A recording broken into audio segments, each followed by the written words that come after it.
OnePlus প্রথম আসে কুরবানির ঈদের কয়েকদিন আগে এবং তাদের ফার্স্ট অফিসিয়াল ডিভাইস ছিল OnePlus Nord M30AC, যা 15-16 হাজার টাকা প্রাইস পয়েন্ট থেকে বেশ ভালো কিছু অফার করছিল। এবং এখন তারা বাংলাদেশ মার্কেটে তাদের দ্বিতীয় অফিসিয়াল ডিভাইস লঞ্চ করে ফেলেছে, যার নাম OnePlus Nord CE Lite।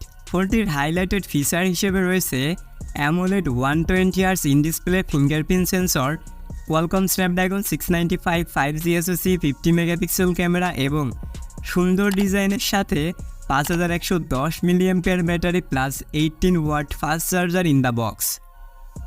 ফোনটির প্রাইস সম্পর্কে একটু পরে কথা বলছি, কিন্তু যেহেতু এই ফোনটিতে AMOLED প্যানেল রয়েছে, তাহলে কি ফোনটিতে গ্রিন লাইন আসবে? হ্যাঁ, গ্রিন লাইন আসতেই পারে। সবই জানতে পারবেন ভালো খারাপ দিক এবং ফোনটিতে যা কিছু অফার করা হয়েছে তা সত্যিই কতটুকু কাজের হবে সেটি জানতে অবশ্যই লাইক অ্যান্ড সাবস্ক্রাইব করে পুরো ভিডিওটার সাথেই থাকুন। তো চলুন শুরু করা যাক আজকের এই ইন্টারেস্টিং ভিডিও। শুরুতেই কথা বলতে চাই ফোনটির ডিজাইন দিয়ে। তো এই ফোনটির ডিজাইনকে খুবই চমৎকার করা হয়েছে। Front glass and back plastic বা পলিকার্বনেট বিল্ড এবং এই ফোনটিকে টোটালি 2টি কালার ভ্যারিয়েন্টে লঞ্চ করা হয়েছে, super silver and mega blue. সেই সাথে IP54 এর ডাস্ট ওয়াটারপ্রুফ থাকছে, যার ফলে হালকা পাতলা পানির ছিটে ফোটা বা ধুলাবালিতে কিছুই হবে না। পোর্টস অ্যান্ড বাটন হিসেবে ফোনটিতে প্রয়োজনীয় সব কিছুই প্রোভাইড করা হয়েছে। সাথেই রয়েছে ডুয়েল স্টেরিও স্পিকার এবং প্রথমে যেমনটা বলছিলাম, ফোনটিতে রয়েছে ইন ডিসপ্লে ফিঙ্গারপ্রিন্ট সেন্সর, যেটি বেশ ফাস্ট অ্যান্ড অ্যাকুরেট। তবে থাকছে না সেকেন্ডারি নয়েজ ক্যান্সেলিং মাইক, যা অবশ্যই এই ফোনটিতে থাকার দরকার ছিল।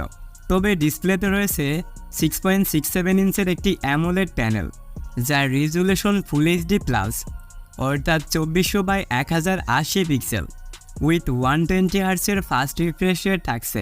টপ সেন্টার রয়েছে একটি সিঙ্গেল পাঞ্চল সেলফি ক্যামেরা। ডিসপ্লেতে রয়েছে সর্বোচ্চ 2100 নিটসের পিক ব্রাইটনেস, যার ফলে আউটডোর লাইট কন্ডিশনেও স্ট্রাগল করা লাগবে না। অ্যান্ড এই ডিসপ্লেটার পিক্সেল ডেন্সিটি হচ্ছে 395 ppi। তবে ডিসপ্লেটিতে কোনো প্রকার প্রোটেকশন আছে কিনা এই ব্যাপারে কোনো অফিসিয়াল তথ্য পাওয়া যায়নি। ওভারঅল বলতে গেলে ডিসপ্লেটি একদমই ঠিকঠাক রয়েছে। তো ডিসপ্লে রেখে যদি এখন আমরা পারফরমেন্স সেকশনে আসি, তাহলে এই ফোনটিতে চিপ হিসেবে রয়েছে কোয়ালকম স্ন্যাপড্রাগনের 695, যেটি 5G 6 ন্যানোমিটারের 2.2 GHz একটি অক্টোকর চিপসেট, যার GPUতে রয়েছে Adreno 619। এই ফোনটিকে আমাদের দেশে একটিমাত্র ভেরিয়েন্টে লঞ্চ করা হয়েছে, আর এটি হচ্ছে 8/256GB variant, LPDDR4X and UFS 2.2 storage type.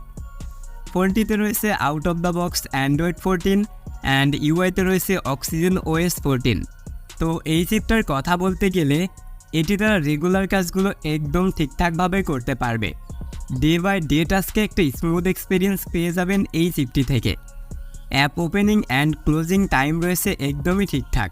সেই সাথে মিনিমাম 8/256GB ভেরিয়েন্ট হওয়ায় ব্যাকগ্রাউন্ডে 7-8টা অ্যাপ একসাথে রান করে রাখা যাচ্ছিল, তো যার ফলে মাল্টিটাস্কিংটা বেশ ভালোভাবেই করা যাচ্ছিল। তবে গেমিং পারফরমেন্সের কথা বলতে গেলে PUBGতে সর্বোচ্চ HD graphics and high frame রেটে গেম প্লে করা যায়, সাথেই ল্যাগ অ্যান্ড ফ্রেম ড্রপের দেখাও পেয়ে যাবেন। অন্যদিকে free fire and call of duty এই দুইটা গেম বেশ ভালোভাবেই রান করা যাচ্ছিল। ফ্রি ফায়ার সর্বোচ্চ সেটিংয়ে গেম প্লে করতে পারবে, অর্থাৎ আলট্রা হাইতে গেম প্লে করা যাবে। অ্যান্ড হিটিং ইস্যুর কথা বলতে গেলে 6nm এর প্রসেসর হওয়ায় এটি খুব বেশি একটা হিট বার্ন করে না, যার ফলে লং টাইম ধরে একই পারফরমেন্সে গেম প্লে করা যাচ্ছিল। তো পারফরমেন্স রেখে যদি আমরা এখন ক্যামেরা সেকশনে আসি, তাহলে এই ফোনটার রিয়ারে রয়েছে ডুয়েল ক্যামেরা সেটআপ, যার মেইন ক্যামেরাটি হচ্ছে 50 মেগাপিক্সেল। ফ্রন্টে রয়েছে 16 মেগাপিক্সেলের একটি সেলফি ক্যামেরা। এই ফোনটি থেকে সর্বোচ্চ ভিডিও রেকর্ড করতে পারবে 1080p/30 fps পার সেকেন্ডে। সেই সাথে রয়েছে EIS সাপোর্ট, অর্থাৎ electronics image stabilisation. And main camera 50 megapixel থেকে day light or low light দুই ধরনের লাইট কন্ডিশনে বেশ ভালো কোয়ালিটিফুল পিকচারগুলোকে ক্যাপচার করা যাবে। তো আমার মতে ফোনটার ক্যামেরা সেকশন ঠিকঠাকই রয়েছে। এছাড়াও ফোনটিতে রয়েছে 5110 মিলিঅ্যাম্পিয়ার ব্যাটারি অ্যান্ড 80 ওয়াটের একটি চার্জার, যে চার্জারটিকে দিয়ে 0 থেকে 100% চার্জ করতে পারবেন মাত্র 50 মিনিটের মধ্যে। অ্যান্ড ব্যাটারি ব্যাকআপের কথা বলতে গেলে নর্মাল বা বেসিক ইউজে 1.5 থেকে 2 দিন পর্যন্ত ইউজ করা যাবে। অ্যান্ড হেভি ইউজের কথা বলতে গেলে 8 থেকে 9 ঘন্টার মতো স্ক্রিন অন টাইমকে পেয়ে যাবেন। তো এই ব্যাটারি ব্যাকআপটা ঠিকঠাকই রয়েছে। তো এখন কথা হচ্ছে যে এই ফোনটা কাদের জন্য। তো এই ফোনটিতে যা কিছু অফার করা হয়েছে তা সত্যিই অসাধারণ হতে পারত যদি এই ফোনটার প্রাইস 20,000-এর মধ্যেই থাকতো, কিন্তু এই ফোনটার প্রাইসকে নির্ধারণ করা হয়েছে 27,999 টাকা, যা আমার কাছে অনেক বেশি ওভার প্রাইস মনে হয়েছে।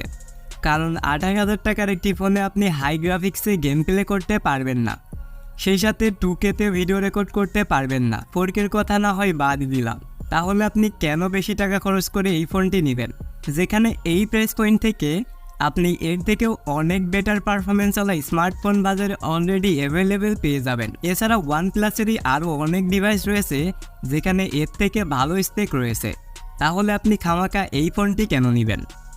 তো আই থিঙ্ক আপনি বুঝতে পেরেছেন যে এই প্রাইস পয়েন্ট থেকে ফোনটা কেমন হবে। তো যদি ভিডিওটা একটুও কাজের মনে হয় থাকে তাহলে অবশ্যই একটি লাইক করবেন।